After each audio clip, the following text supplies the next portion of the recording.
Welcome back students to my channel preview classes. Today we are going to discuss the sixth part of the vector, under which we are going to discuss about the vector or cross product, angle between the two vector in terms of the cross product, geometrical interpretation of the vector product in terms of the component, and vector normal to the plane of the two given vectors.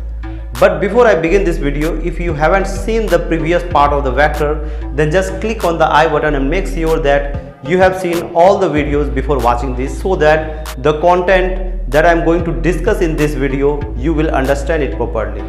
The first topic is cross of vector product. Cross of vector product एक ऐसा product होता है जिसका result vector होता है। इसका मतलब इसमें मैग्नीट्यूड और डायरेक्शन दोनों होता है। डेफिनेशन को आप बोर्ड पर देख सकते हो। थोड़ी देर के लिए मान लेते हैं कि दिया वेक्टर वेक्टर ए और वेक्टर बी है, वेक्टर ए और वेक्टर बी है। चूंकि इसके बीच में क्रॉस देते हैं इसीलिए इसका नाम क्रॉस प्रोडक्ट भी है, और इसका वैल्यू होता है magnitude of A magnitude of B sine theta N cap, जहां एन कैप जो है ये एक यूनिट वेक्टर होता है जो उस प्लेन पर परपेंडिकुलर होता है, जो कंस्टिट्यूट होता है इन दोनों वेक्टर के द्वारा। इसका मतलब है अगर ये वेक्टर ए हो और ये वेक्टर बी हो तो एन कैप या तो इस ढंग से होगा या तो इस ढंग से होगा। राइट बच्चों, अब हम लोग देखते हैं कि इस जो एंगल है यानी दो वेक्टर के बीच में जो एंगल है, अगर इसको क्रॉस प्रोडक्ट के रूप में कन्वर्ट करें तो कैसे करेंगे। उसके लिए हम लोग क्या करते हैं, दोनों तरफ मैग्नीट्यूड ले लेते हैं। अगर दोनों तरफ मैग्नीट्यूड लेंगे तो ये क्या कैसे रिप्रेजेंट होगा, ये इस ढंग से रिप्रेजेंट होगा। इधर तो ऑलरेडी मैग्नेटिक लिया हुआ है तो इसलिए ये ऐसा ही रह जाएगा, और ये एन कैप का मैग्नीट्यूड हो जाएगा। इसका वैल्यू क्या हो जाएगा 1। तो हम लोग यहाँ पर से साइन थीटा लिख सकते हैं बच्चों ऐसा,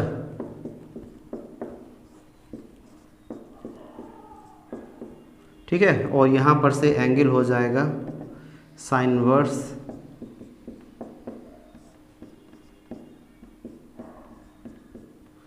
काफ़ी इजी से हो गया। उसके बाद आता है कि ज्योमेट्रिकल इंटरप्रिटेशन क्या होता है। इसके लिए बच्चों हम लोग मान लेते हैं कि वेक्टर ए और वेक्टर बी दो वेक्टर है और उसको हम लोग प्लेन पर रिप्रेजेंट करते हैं। सपोज करते हैं कि वेक्टर ओ वेक्टर ए को रिप्रेजेंट करता है, vector O C vector B को रिप्रेजेंट करता है, और यह जो है एन कैप वो परपेंडिकुलर है वेक्टर ए और बी के प्लेन पर। राइट, हम लोग क्या करते हैं, इसको पैरेललोग्राम में कन्वर्ट कर देते हैं, यानी ओ ए के पैरेलल में सी बी लेते हैं और बी के पैरेलल हम लोग ए बी लेते हैं।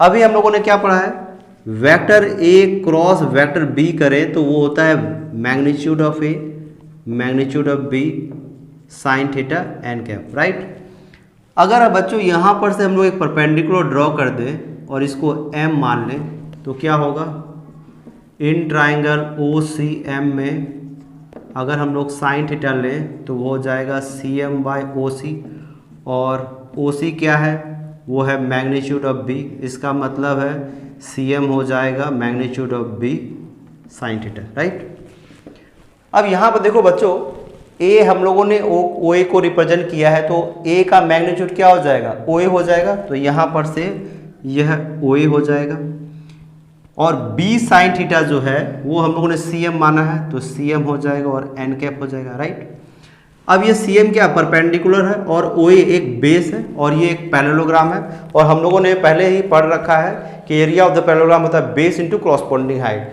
तो ये वाला डाटा क्या हो जाएगा, area of the parallelogram, area of parallelogram नाम क्या है उसका, O A B C into N cap. चूँकि ये एक मैग्नीट्यूड होगा और ये एन कैप उसको वेक्टर बना देगा, इसलिए हम लोग बोल सकते हैं इसको vector area of parallelogram O A B सी।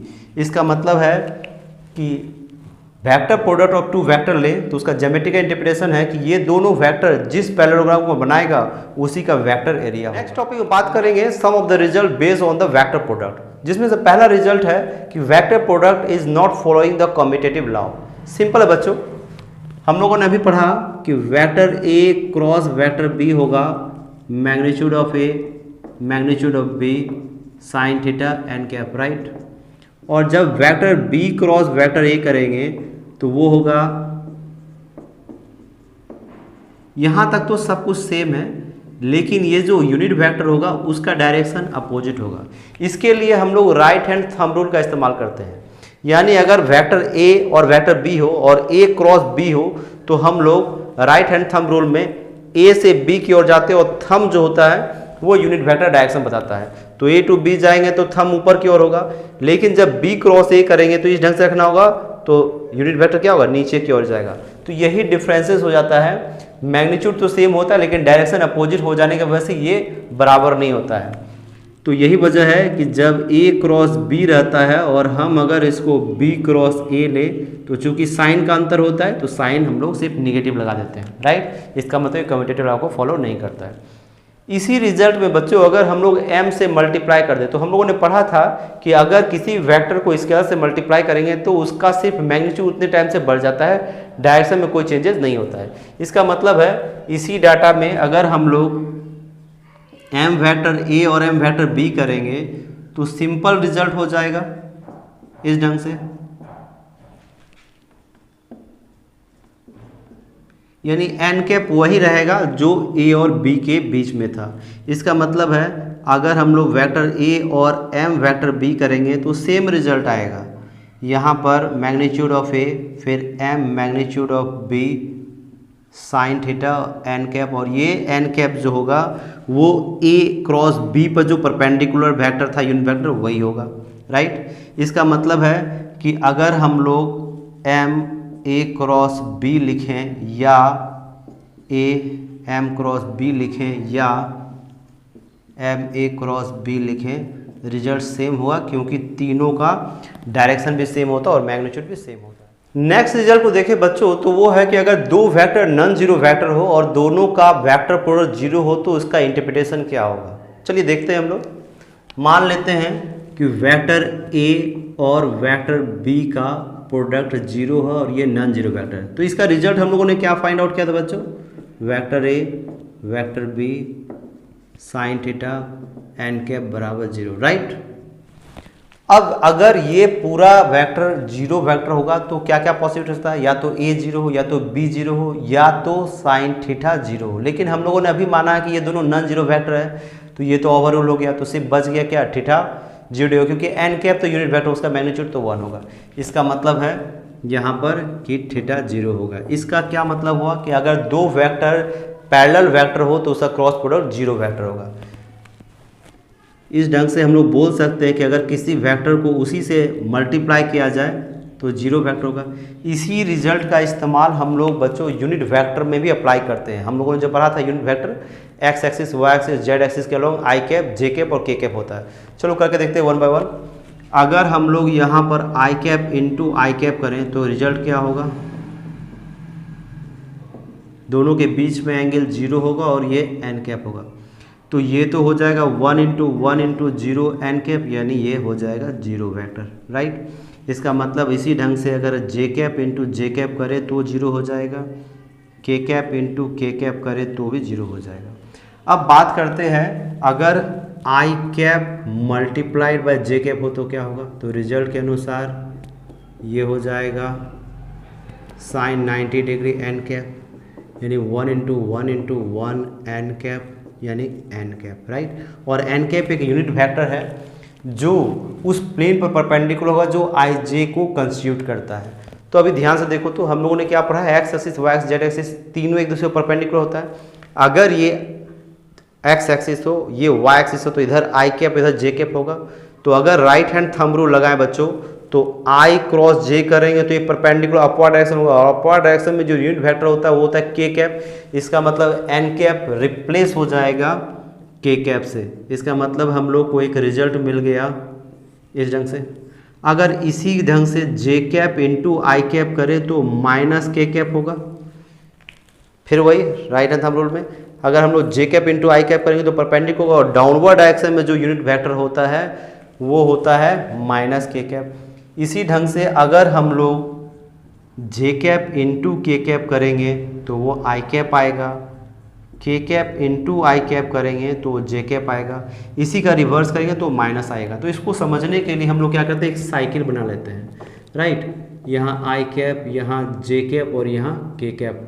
हम बोलते हैं कि अगर इस साइकिल को एंटी क्लॉकवाइज डायरेक्शन में फॉलो करोगे, यानी आई क्रॉस जे करोगे तो के कैप देगा, जे क्रॉस के करोगे तो वो आई कैप देगा, के क्रॉस आई करोगे तो वो जे कैप देगा, राइट।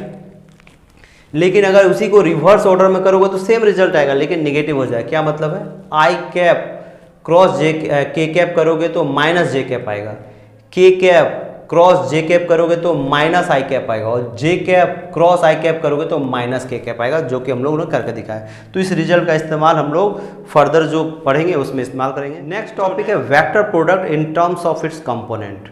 उसके लिए हम लोग मान लेते हैं कि ए और बी दो वेक्टर और कंपोनेंट फॉर्म में है, वो A1 आई कैप, A2 जे कैप, A3 के कैप, और B1 है वेक्टर बी है B1 आई कैप, B2 जे कैप और B3 के कैप।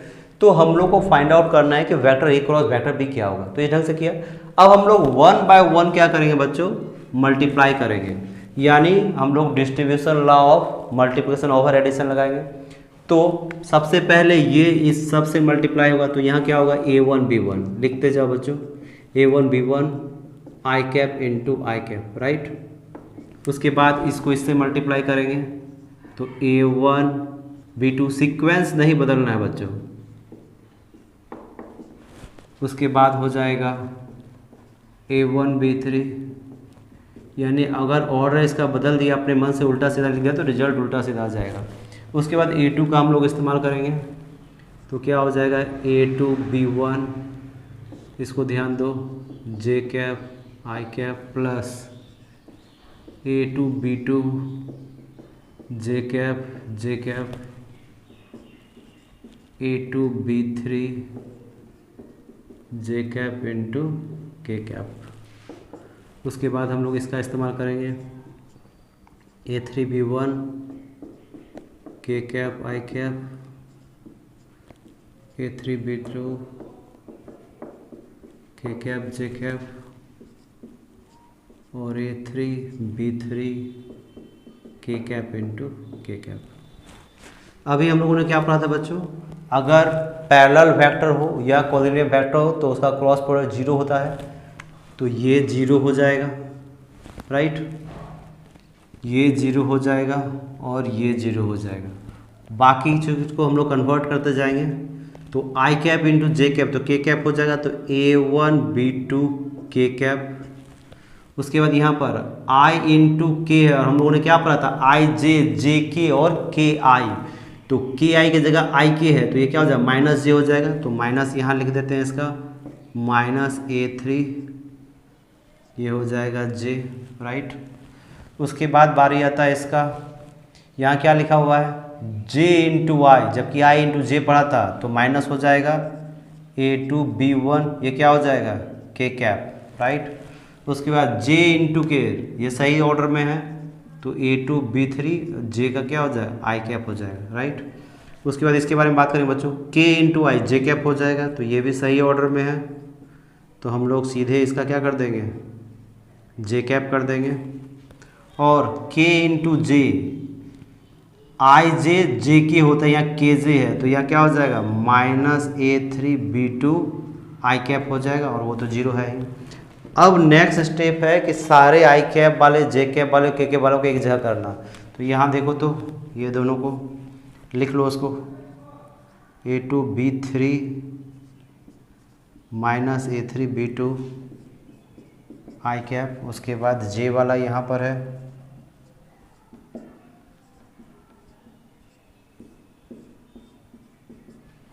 फिर है के वाला यहाँ पर A1 B2 minus A2 B1 into के। और हम लोगों ने डिटर्मिनेंट में पढ़ा है कि अगर इसको इस रूप में लिख दें A1 A2 A3 B1 B2 B3, तो सेम रिजल्ट आएगा। तो यहाँ से कंक्लूजन निकला कि जब भी हम लोग दो वेक्टर कंपोनेंट फॉर्म में क्रॉस प्रोडक्ट करेंगे तो आई कैप जे कैप के कैप लिखेंगे। जो पहला वेक्टर है उसका सीक्वेंट मैनर में A1 A2 A3 लिख देंगे, और ठीक उसी के नीचे सीक्वेंट मैनर में यानी आई के नीचे आई, जे के नीचे जे और के नीचे के, यानी B1 B2 B3 लिख देंगे और फिर सॉल्व कर लेंगे। इतना ज़्यादा कैलकुलेशन करके काट कूट नहीं करना पड़ेगा। नेक्स्ट टॉपिक है बच्चों कि वो वेक्टर क्या होगा जो कि नॉर्मल है दो दिए हुए वेक्टर के प्लेन पर। चलिए उसके लिए हम लोग मान लेते हैं कि दो दिया हुआ वेक्टर वेक्टर ए और वेक्टर बी है और दोनों के बीच का एंगल थीटा है। तो हम लोगों ने अभी पढ़ा कि vector A cross vector B वो हो जाएगा राइट। दोनों तरफ अगर मैग्नीट्यूड ले लें,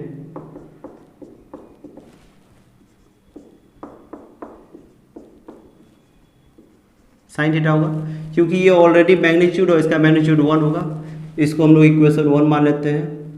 तो इसका वैल्यू अगर इसमें वापस पुट करें, इसको 2 मान लेते हैं, इसको 1 कर लेते हैं, तो 2 का वैल्यू अगर 1 में पुट करें तो रिजल्ट क्या होगा देखो तो बच्चों, vector A cross vector B magnitude N cap.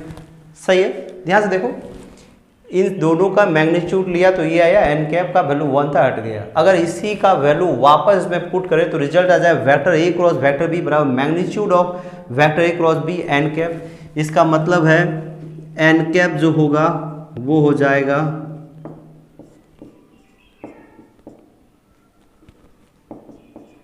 Right. और एन कैप क्या है बच्चों, ये एक ऐसा यूनिट वेक्टर है जो कि उस प्लेन पर परपेंडिकुलर है जो दो दिए हुए वेक्टर का क्रॉस प्रोडक्ट जिसको निकाल रहे हैं हम लोग। और हम लोग को अभी फाइंड आउट करना है कि अगर दो वेक्टर है उस पर नॉर्मल रह रहे हैं तो वेक्टर कौन कौन होगा।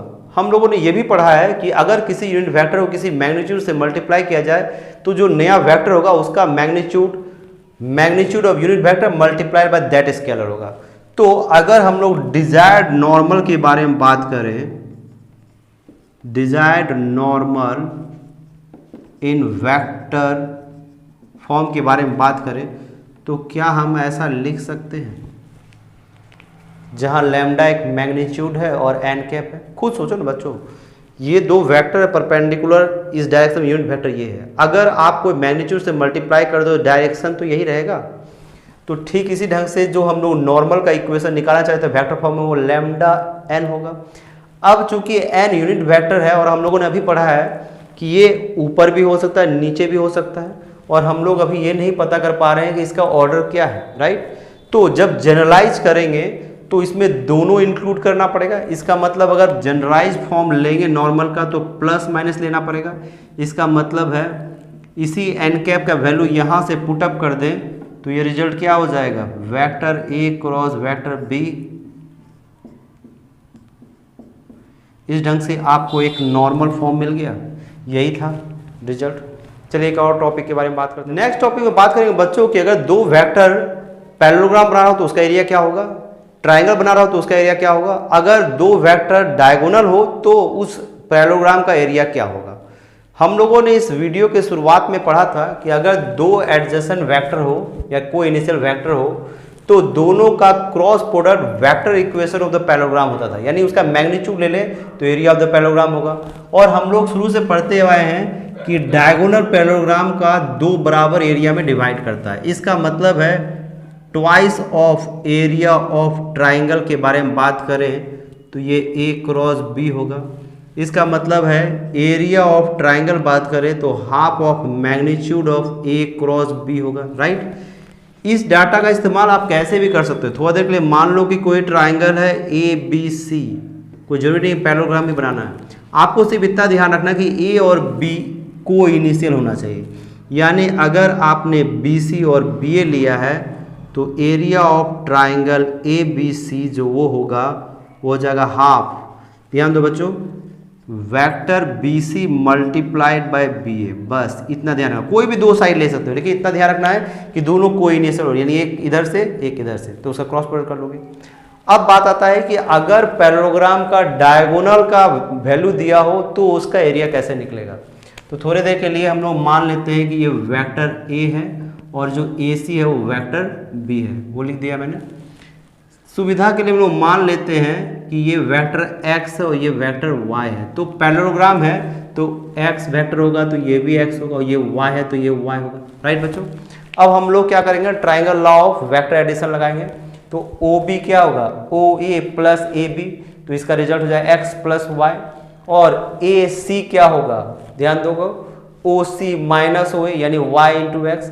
और हम लोग vector A cross vector B करते हैं तो वेक्टर ए का वैल्यू क्या है OB और वेक्टर बी का वैल्यू है AC, और OB का वैल्यू है vector x plus vector y, और यहाँ vector y minus vector x। इन दोनों को मल्टीप्लाई करके देखते हैं तो ये इससे मल्टीप्लाई होगा तो vector x multiply vector y, और x इंटू एक्स होगा तो जीरो वेक्टर हो जाएगा, y इंटू वाई होगा तो जीरो वेक्टर हो जाएगा, और y इंटू सिचुएशन इस ढंग से होगा, राइट। इसका अपोजिट करें तो क्या हो जाएगा, vector x into vector X plus vector X into vector Y. हम लोगों ने पढ़ा था कम्यूटेटिव लॉ में कि अगर उसको रिवर्स करें तो साइन बदल जाएगा, तो x इंटू वाई लिखेंगे तो माइनस का क्या हो जाएगा, प्लस हो जाएगा, यानी यहाँ रिजल्ट क्या आ जाएगा, twice of vector x into vector Y, right.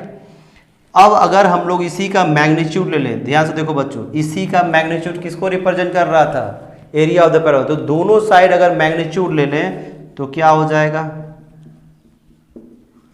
Twice of magnitude of x into Y, right. और x इंटू वाई जो है वो हो जाएगा half of a cross b, ठीक है। और a और b क्या है, इसका डायगोनल है, और x और y का product he area of the parallelogram देता था, यानी ये एरिया ऑफ द पैरेललोग्राम दे रहा है, और यहाँ से है हाफ ऑफ द डायगोनल का क्रॉस प्रोडक्ट का मैग्नीट्यूड। इस ढंग से हम लोग समझे कि अगर कोई भी दो वेक्टर अगर को इनिशियल है और ट्राइंगल फॉर्म करता है तो उसका area half into magnitude of A cross B होगा। अगर दो वेक्टर डायगोनल फॉर्म करता है किसी पैराग्राम का तो उसका एरिया होगा half into cross product of the diagonal. चलिए एरिया ऑफ द क्वाड्रेंट क्या होगा अगर उसका डायगोनल दिया हो, तो उसके लिए हम लोग मान लेते हैं कि कोई आर्बिट्री क्वाड्रेंट जो है वो पी क्यू आर एस है, जिसका डायगोनल है पी आर और क्यू एस।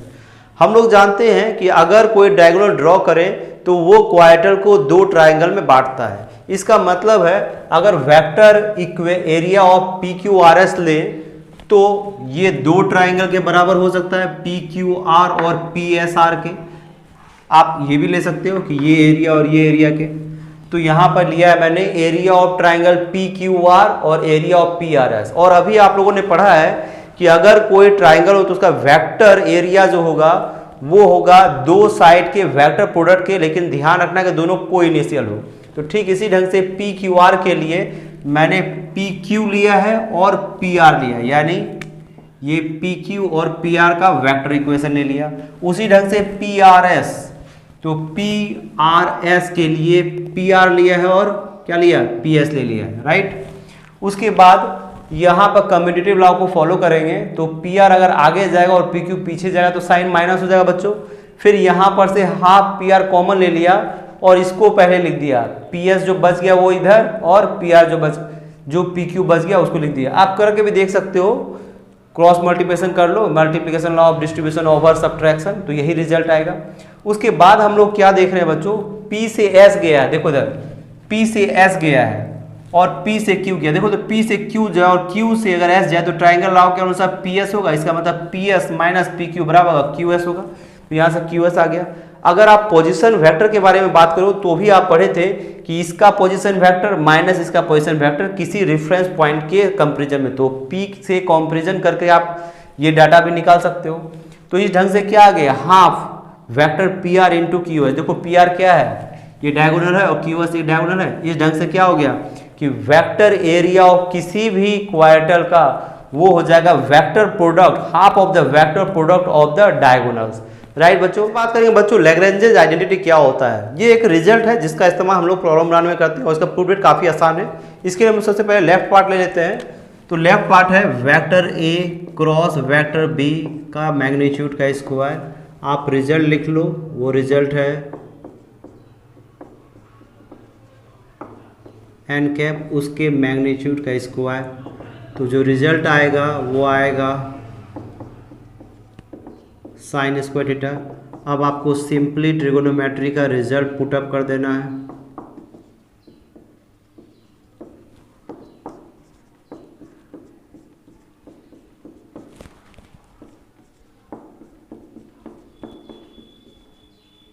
राइट बच्चों, इसको जैसे है वैसे ही छोड़ दो और यहाँ पर आपने जो प्रीवियस वीडियो में पढ़ा था रिजल्ट उसका इस्तेमाल कर लो। डॉट प्रोडक्ट आपने क्या पढ़ा था, अगर दो वेक्टर डॉट प्रोडक्ट हो तो उसका मैग्नीट्यूड दूसरे का मैग्नीट्यूड इंटू कॉस थीटा होता तो होल स्क्वायर कर दो।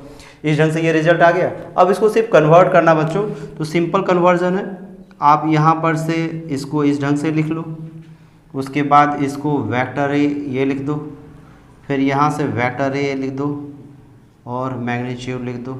देखो डिटरमिनेंट फॉर्म में यही ना होगा, ये दोनों मल्टीप्लाई होगा माइनस ये दोनों मल्टीप्लाई, रिजल्ट आ गया। अब इसको थोड़ा सा और आप अच्छे से लिख सकते हो। आप डॉट प्रोडक्ट का इस्तेमाल करोगे तो ये हो जाएगा vector A dot vector A, right, और यहाँ पर vector A dot vector B. उसके बाद डॉट प्रोडक्ट में चूंकि कम्यूटेटर आप फॉलो करता है तो आप लिख सकते हो इस ढंग से, और यहाँ पर हो जाए vector B dot vector B. इस फॉर्मेट से बच्चों आप आसानी से कर सकते हो कि अगर किसी भी दो वेक्टर का क्रॉस प्रोडक्ट का मैग्नीट्यूड का स्क्वायर करोगे तो आप डिटरमिनेंट फॉर्म में देखो, पहला वेक्टर ये देखो पहले और दूसरे वेक्टर के साथ डॉट प्रोडक्ट में हुआ है, फिर दूसरा वेक्टर पहले और दूसरे वेक्टर के साथ डॉट प्रोडक्ट में हुआ है। इसको इसी फॉर्म में किया था, इस ढंग से लैग्रेंज आइडेंटिटी हो गया। चलो हम लोग अभी जो भी थ्योरी पढ़े हैं उससे रिलेटेड कुछ क्वेश्चन को सॉल्व करें। पहले क्वेश्चन को बोर्ड पर देखें बच्चों, तो वो है find the magnitude of vector A where vector A is the cross product two given vectors. हम लोगों ने पढ़ा था कि दो वेक्टर का क्रॉस प्रोडक्ट अगर निकालना हो तो वो डिटरमिनेंट फॉर्म में हो जाएगा। पहला है 2 3 4 और 5 0 0, क्योंकि सेकेंड वेक्टर में देखो बच्चों सिर्फ आई कैप है, जे कैप और के कैप का कोई टर्म नहीं, इसका मतलब वो जीरो होगा। इस ढंग से रिजल्ट आ गया। फिर हम लोग सिंपली डिटरमिनेंट का इस्तेमाल करके इसको सॉल्व कर लेंगे। तो 3 × 0 0, 0 × 4 0, माइनस जे कैप 2 × 0 0, और यहाँ पर से 5 × 20, उसके बाद प्लस के कैप 0 - 15, यानी जो रिजल्ट आएगा वो आएगा 20 जे कैप और -15 के कैप। लेकिन निकालना तो मैग्नीट्यूड है बच्चों, तो मैग्नीट्यूड हम लोग उसी का इस्तेमाल कर लेंगे जो हम लोगों ने प्रीवियस वीडियो में पढ़ा था कि अगर कोई वेक्टर कंपोनेंट के फॉर्म में हो तो उसका मैग्नीट्यूड होगा आई कैप जे कैप के कैप का कोफिशिएंट का स्क्वायर के सम के मैग्नीट्यूड के बराबर। तो चूंकि आई कैप 0 है इसलिए वो कंसिडर नहीं होगा। यहाँ पर हो जाएगा -15 स्क्वायर, और कैलकुलेशन करके जो रिजल्ट आ जाए 6 2 5 25, इस ढंग से आंसर आ गया। चलो नेक्स्ट क्वेश्चन देखते हैं बच्चों। सेकंड क्वेश्चन को बोर्ड पर देखो बच्चों, तो वो है find vector of magnitude 9 which is perpendicular to both the vectors, और वेक्टर दिया हुआ है। इसके लिए सबसे पहले हम लोग मान लेते हैं कि let vector and vector B are the given vector such that vector A जो दिया हुआ है और वेक्टर बी जो दिया हुआ है। सबसे पहले हम लोग ए क्रॉस बी निकालेंगे, तो ए क्रॉस बी क्या होगा, डिटरमिनेंट फॉर्म में हम लोग कन्वर्ट कर देंगे। 4 - 1 3 -2 1 और -2, उसको सॉल्व करेंगे, ये आ गया। उसके बाद हम लोग इसका मैग्नीट्यूड निकालेंगे। तो मैग्नीट्यूड क्या हो जाएगा, जो हम लोगों ने प्रीवियस वीडियो में पढ़ा था स्केलर डॉट प्रोडक्ट में, वही हो जाएगा -1 का स्क्वायर 2 का स्क्वायर 2 का स्क्वायर का स्क्वायर रूट, यानी ये कितना हो जाएगा 9, यानी 3 यूनिट आ गया। अभी हम लोगों ने पढ़ा है बच्चों कि अगर ए क्रॉस बी करो तो वो modulus of A modulus of B sine theta N cap, और एक जगह और पढ़ा कि अगर वेक्टर ए और वेक्टर बी का मैग्नीट्यूड लोगे तो उससे डिवाइड करने पर यूनिट वेक्टर का, यानी हम लोगों ने पढ़ा था कि यूनिट वेक्टर जो होगा वो हो जाएगा vector A cross vector B divided by vector A cross B, right. और हम लोग ये भी पढ़े कि ये यूनिट वेक्टर इस दिए हुए वेक्टर के प्लेन पर परपेंडिकुलर होगा। हम लोग को फाइंड आउट क्या करना है कि एक ऐसा वेक्टर निकालना जिसका मैग्नीट्यूड 9 हो और वो परपेंडिकुलर हो इन्हीं दो वेक्टर पर, और यूनिट वेक्टर का मैग्नीट्यूड क्या होता है 1 होता है। इसका मतलब है रिक्वायर्ड वेक्टर जो हो जाएगा वो हो जाएगा 9n कैप, इसका मतलब है 9, और इसका वैल्यू बैठा देंगे तो vector A cross vector B, right.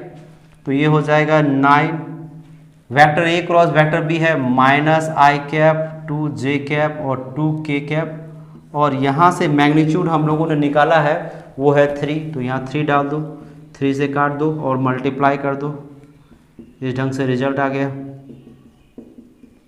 Right बच्चों।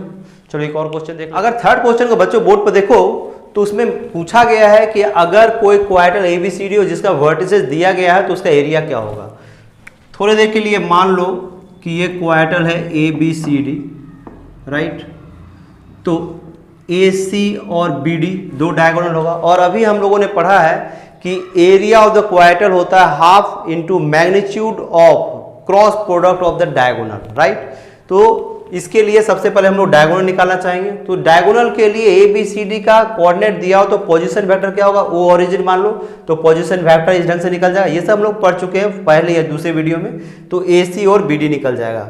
और अभी हम लोगों ने पढ़ा है कि अगर क्रॉस प्रोडक्ट करें तो डिटरमिनेंट फॉर्म से निकल जाएगा। अब बात आता है कि एरिया ऑफ द क्वाड्रेंगल क्या होगा, तो area of quadrangle A B C D ये हो जाएगा half magnitude of product of the diagonal यानी A C cross B D, right.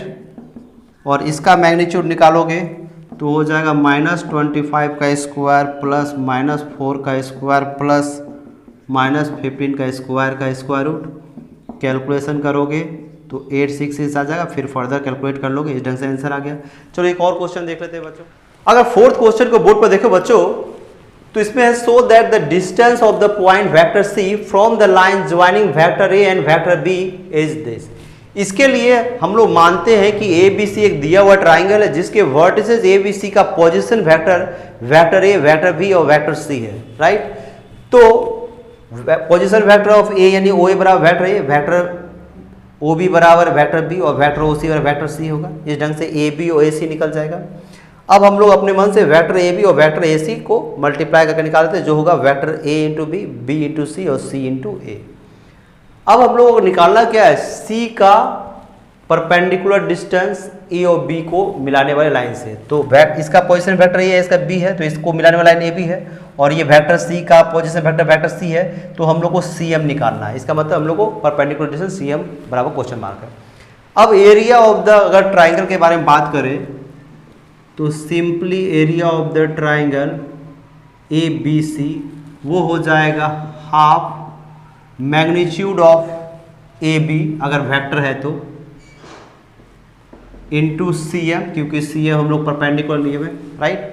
और अभी अभी हम लोगों ने पढ़ा है कि area of the triangle half of into magnitude of cross product of the two sides होता है जो कोइनिशियल हो। तो अगर एक साइड ले हम लोग ए बी और दूसरा साइड ले ए सी, तो अगर उसका मैग्नीट्यूड ले तो इस ढंग से half into magnitude of A B into A C ये हो सकता, और इधर का रिजल्ट तो होगा ही half into A B into C M, right. तो हाफ आप काट देते हैं, तो सी एम क्या हो जाएगा बच्चों, ये हो जाएगा vector A B into vector A C divided by magnitude of A B, right. अब देखो तो बच्चों ये निकाला हुआ vector A B into A C ये रिजल्ट, तो ये रिजल्ट को हम लोग पुटअप कर देते हैं। तो जो रिजल्ट आएगा वो हो जाएगा, यहाँ वेक्टर प्रोडक्ट और इसका मैग्नीट्यूड लेगा तो यहाँ मैग्नीट्यूड हो जाएगा, तो ये मैग्नीट्यूड के अंदर आ जाएगा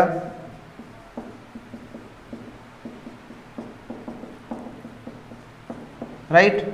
और वेक्टर ए बी यहाँ पर से है vector B minus vector A और इसका मैग्नीट्यूड।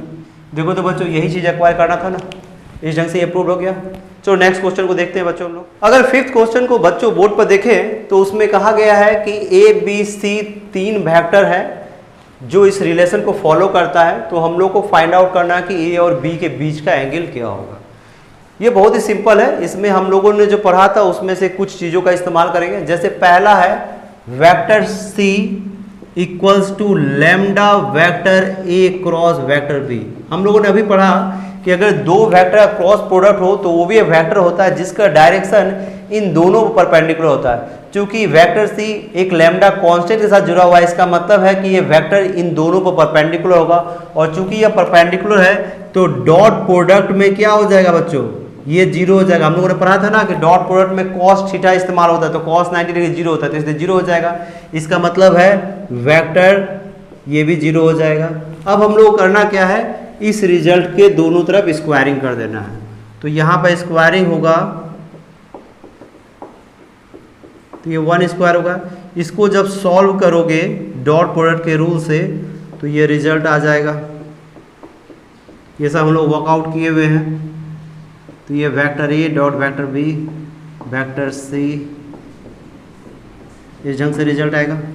उसके बाद आप सिर्फ वैल्यू पुटअप करना है। इसका वैल्यू है 1/√2 का स्क्वायर, इसका वैल्यू है 1/√3 का स्क्वायर, इसका है 1/√6 का स्क्वायर, 2 इंटू यहाँ पर ये magnitude of A magnitude of B into cos theta हो जाएगा रूल के अनुसार। और ये यहाँ देखो बच्चों इसका वैल्यू 0 है तो ये रिजल्ट 0 हो जाएगा। कहीं कोई इशू नहीं है, बहुत इजी है। यहाँ पर भी ए बी का वैल्यू बैठा देना है, तो ये हो जाएगा 1/2 1/3 1/6 इंटू 2 और इसका वैल्यू हो जाएगा मैग्नीट्यूड 1/√2 और b का value 1/√3 cos theta equals to 1। इसको जल्दी से सॉल्व कर लेते हैं।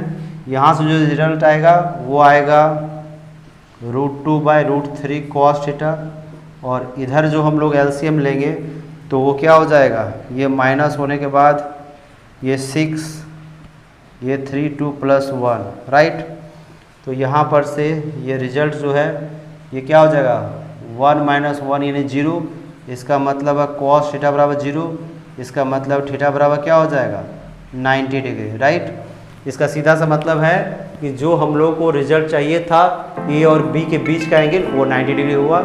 इस वीडियो के लिए इतना ही बच्चों, फॉर वाचिंग दिस वीडियोस। इस वीडियो में भी मैंने आर.डी. शर्मा के कुछ क्वेश्चंस और थ्योरी को सॉल्व करने का प्रयास किया हुआ है। बचे हुए क्वेश्चन को आप बनाएंगे और उसको बनाने के दौरान अगर आप कोई डिफ़िकल्टी फाइंड आउट करते हैं तो आप कमेंट सेक्शन में मुझसे पूछ सकते हैं। नेक्स्ट वीडियो में मैं उसे अपलोड करने का प्रयास करूँगा। इस चैनल के साथ बने रहने के लिए धन्यवाद। Thank you very much.